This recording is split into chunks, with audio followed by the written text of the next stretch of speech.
So, mga tol, isang mapagpalang araw sa ating lahat, no? So, update lang ako dito sa bahay, mga tol. Para may upload din naman tayo. O, ilang araw na rin mula nung pag-uwi ko. Kasama yung mga bata, pati yung anak ko, mga tol. So,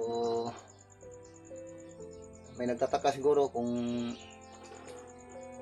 paano kami nakauwi na hindi ako nakapag-video. So, nalubat talaga yung cellphone ko, mga tol, no? So, yung time na yun, na pagbaba namin, nasalubong ko yung mga bata, mga tol, no? Yung mga hinahabol ng mga bandido. So, nakuha ko silang lahat. So, kaya hindi ako nakapag, mga tol, hindi ako nakapag-upload ng mga nakaraang araw. Lubat talaga yung cellphone ko, mga tol. Nandun pa ako sa doon sa kabundukan. So pagka-uwi namin dito, dito na lang ako nag-update yung pinapakain ko yung mga bata, mga tol. So ilang araw na rin na hindi tayo nakapag-upload ng video. So ngayon nag-update ako, mga tol, dito sa bahay kasi bukas siguro, mga tol, o sa susunod na araw ay babalik na rin ako sa aking trabaho. So marami akong dito, mga tol, gawain. Kakauwi ko lang, galing ako doon sa nanguha ko ng mga panggatong. Katulad ito, inuupuan ko. So, pumunta din yung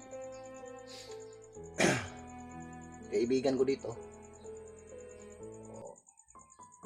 Tatlo kasi ito, mga tol, no, na nakuha ko. Malaking kahoy ba. O mag-ano kami ngayon, mag-shinso. Mag-abas kami ngayon ba. O, ilabas ko lang ito, mga tol, kasi medyo malaki itong kahoy. Hindi ko kasi kaya abutin tayo ng ilang araw dito sa gabas. Yung maliit kasi yung gabas natin. O yung lagari natin, mga tol ba. Kailangan talaga yung shinso talaga para mas madali. So, andun pa yung kasama ko, nagkuha pa ng shinso. Kasi may dalawang puno din ng kahoy nandun sa labas. Shinso namin mamaya. O, ibibenta ko ito, mga tol, para may pang tayo. Pambili tayo ng pangangailangan dito sa bahay. Habang hindi pa ako nakabalik sa trabaho. Ngayon, nagraha ko ngayon.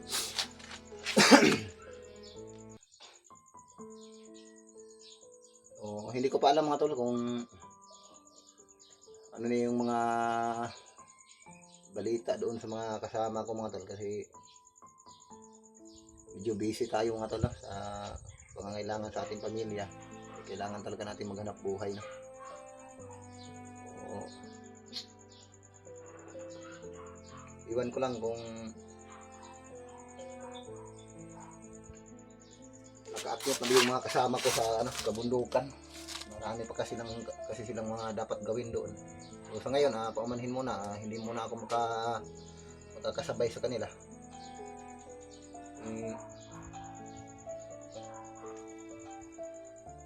Marami tayong gawain sa araw-araw dito sa bahay.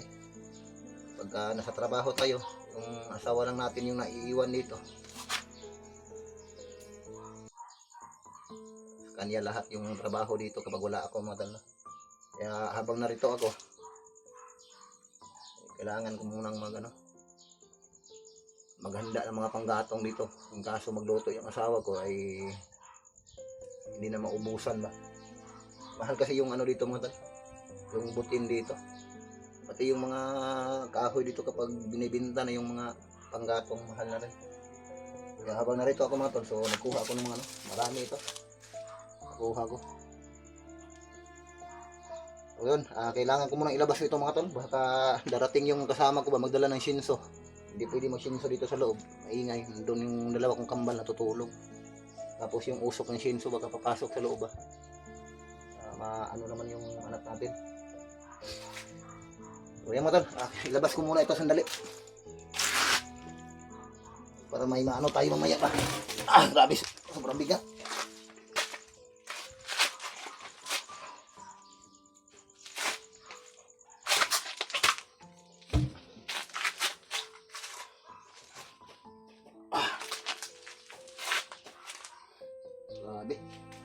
to.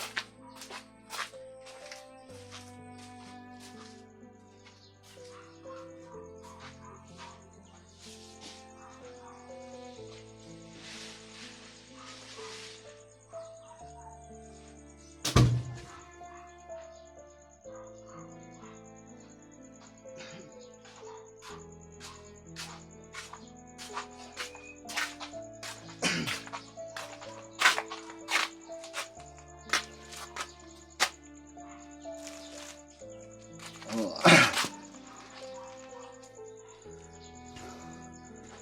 Tapusin ko lang muna itong mga ano, mga tol, mga panggatong dito. Kambal. Tulog. Ay, siya mo na, naglaway mo na. Ay, bibi. Ano tala? Malaki na, oh.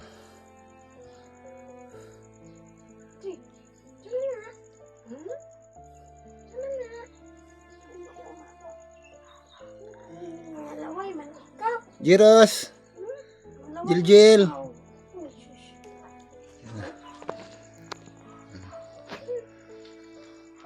Laki na sila, oh. Yan, oh. Kaya, yan yung dahilan, mga tol, kaya hindi ako makaalis. May mga nagchat-chat na kasi sa akin yung mga mahal natin tagapanood, mga tol, na hindi na ba ako hindi na ba ako mag-i-explore.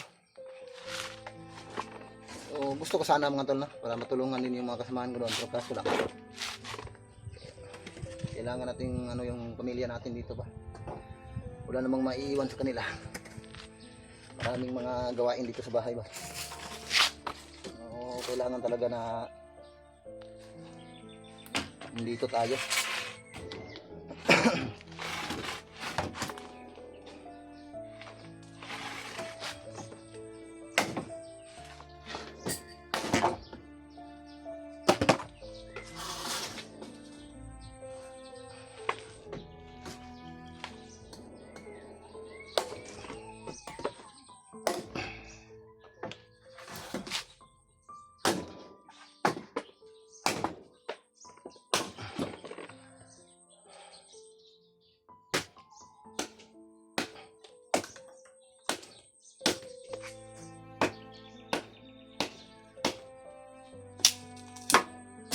Kailangan talaga itong sibakin, mga tol, para maibinta natin.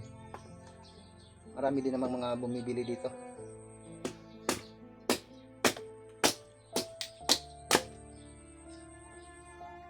Mga 6 na piraso nito, mga tol. 10 pesos na.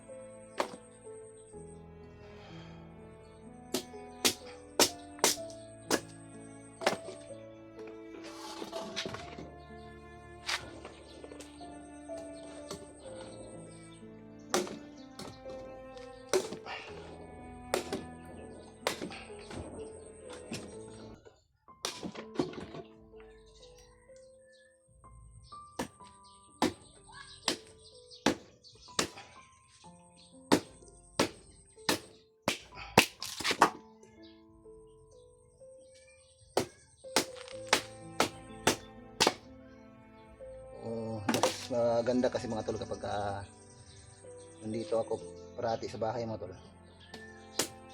Lalo na kapag gabi nababantayan natin yung mga anak natin, no?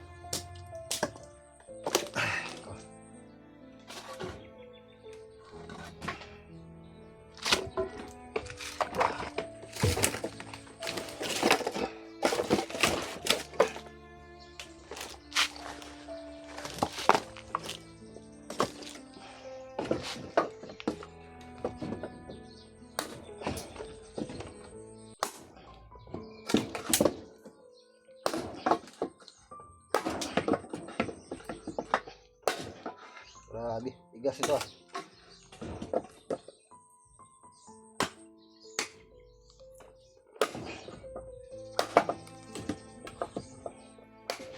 So may May nagtanong pala sa akin mga tol, no, tungkol doon kay ano ba, kay Brad Kilaw. So wala na, hindi na talaga mag-explore si Brad Kilaw mga tol. O busy na rin si Brad Kilaw sa kanyang ginagawa.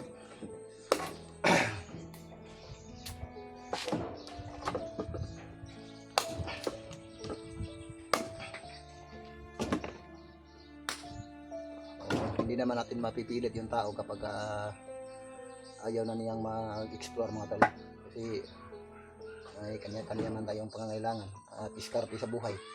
So kahit mahirap yung kalagayan, basta may diskarte lang sa buhay, mabubuhay nga yung kalabaw na damo lang kinakain.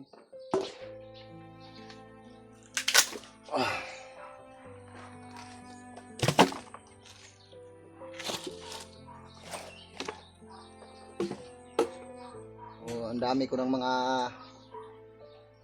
naipon ng mga panggatong mga tol, no? Hindi na tayo maano ba, maubusan ng panggatong dito. Yung iba binibinta ko na lang para medyo rami-rami na kasi. Tungkol din naman pala doon sa ano mga tol, nagkomento doon sa video natin na bakit daw hinahayaan yung anak natin na manguha ng panggatong. So yung anak ko talaga mga tol, sa totoo lang, hindi ko talaga yan pinapakuha ng mga panggatong. Sumama talaga doon sa mga kaibigan yung mga bata. Kataon din na wala ako dito, nasa trabaho. Hindi ko naman pinapayagan yung anak ko mga tol na manguha dito. Napapanood niyo yung mga previous kong video, yung mga nag-ano talaga ako katulad ngayon, naghahanda ako ng mga panggatong ba. Pagka time na wala ako dito, sila lang, hindi sila maubusan, may pundo sila. Kasi ito kasi yung ginagamit namin dito mga tol, ito yung ginagamit namin, panggatong lang. Kasi mahal kasi yung butin dito, 35 pesos yung ano, mahal yung butin dito.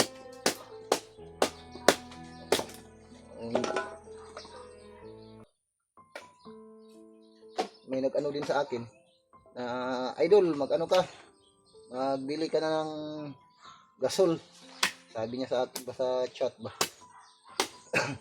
para hindi na ako manguha ng kahoy. Yun nga, wala tayong pambili ng gasol. Gasol naman itong ginagamit ko mga tol, yung ginagawa ko ngayon. Gasolbong ang aso gasolbong ang aso. Mas masarap pa yung luto ng kanin kapag ano mga tol, kahoy yung gamit natin sa pagluluto ba.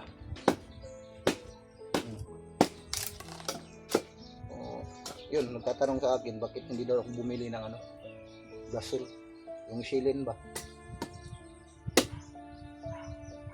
Baka sa susunod, baka ma-afford natin yan, makabili ako. So sa ngayon, ito lang muna, wala man tayo pambili. Mas mabuti na rin ito, ako naman yung nangangahoy, no? Ako naman yung nagluluto. So, minsan lang naman yung nagluluto yung asawa ko kapag wala ako dito.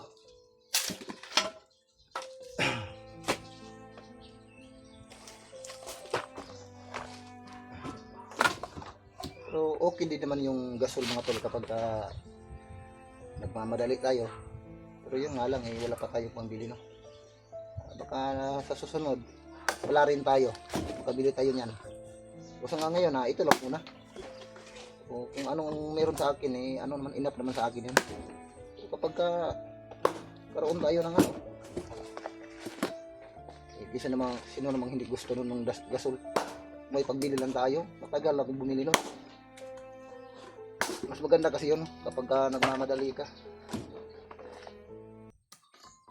pag medyo apiki na yung oras, mabuti yun, maganda yung gasol, yung shilin.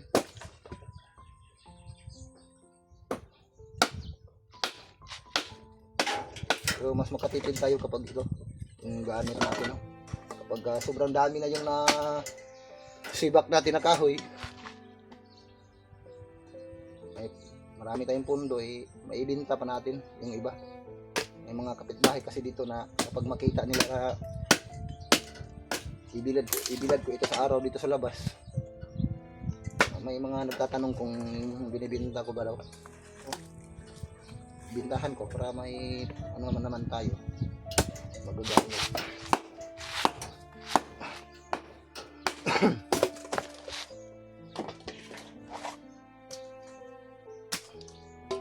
So yung mga tol, magandang araw sa ating lahat at maraming salamat sa inyo mga tol.